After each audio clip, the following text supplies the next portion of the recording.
Welcome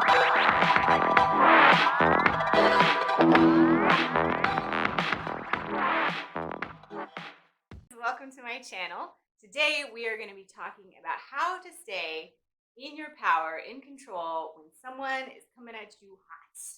They're coming at you mad, they're not backing down. What can you do to diffuse the situation and even come out in control, feeling empowered, not allowing them to steal your joy? Okay, so the first thing is I always try to imagine that someone is giving me a compliment, no matter what they're saying. And I think this is a good practice to do because it takes things that sometimes could get to an unpleasant level and puts them back in the fun and pleasant level. And then you are living in a much better world because everyone's always giving you compliments. So the second thing is you always want to have truth on your side. If you have truth on your side, like a lion you let out of its cage, it can defend itself. And more people die in this country from stress than anything, and more people are stressed from their lies than anything. So literally, people are dying from lying. So if you have truth on your side, you don't have to get loud, you don't have to get mad.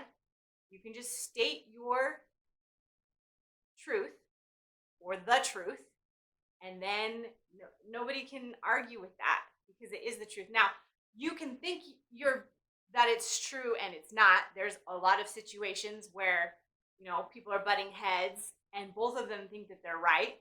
Perhaps in those situations, everybody should just go cool off for a while and reevaluate the situation. Now, if someone is coming at you hot, here is a physical thing that you can do to help you get more oxygen to your brain and be able to think. So I pop my solar plexus open, and this pushes my shoulders down, and then you have oxygen for your brain so that you can actually think and deal with the situation. So what most people do is they get mad, they start yelling, this whole thing compresses, and then there's no oxygen to think.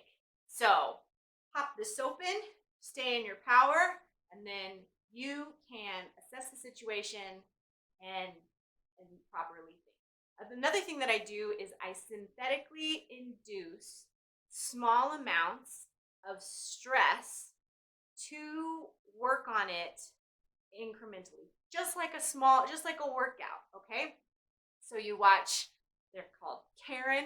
I'm sure you've heard of Karen. She's the can I speak to your manager lady that's getting all up in your face. This is such a good way to slowly induce stress that's in a controlled environment so that when it happens to you in not a controlled environment, you can react accordingly and you can stay in control. Because whoever gets out of control, they don't get to have control anymore. It's now up to me whether I want to accept your apology because you're the one that lost control. So this is a really, really important lesson. Also, I like to practice underreacting all the time because I can't think of a time that I'm like, man, I really underreacted and that was terrible. No, you think of, I really overreacted and that was terrible and I shouldn't have overreacted that way, or they shouldn't have overreacted that way. As Americans, I think we overreact a lot.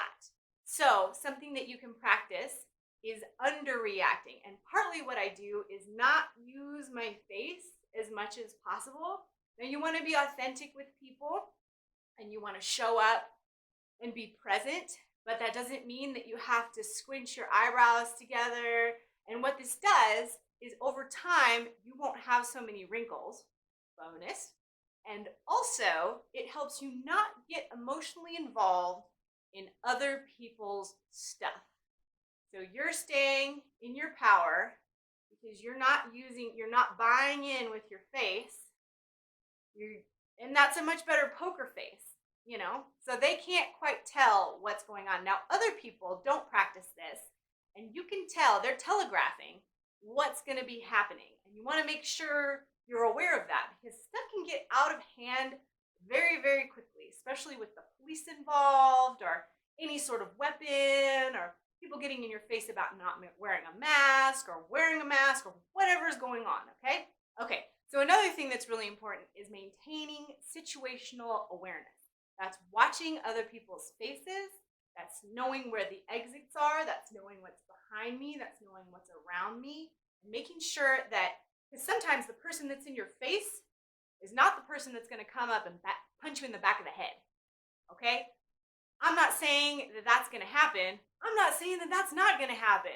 It's getting weird out there and people are going crazier and crazier every day and you need to protect yourself. So, something that you can do while you're not triggered is really getting your situational awareness under control. And this is a really great thing to practice everywhere you go all the time. And it's not in a weird psycho sort of way that you're obsessing about it, just maintaining awareness. You see people on their phones falling into manholes nowadays. How unaware is this person?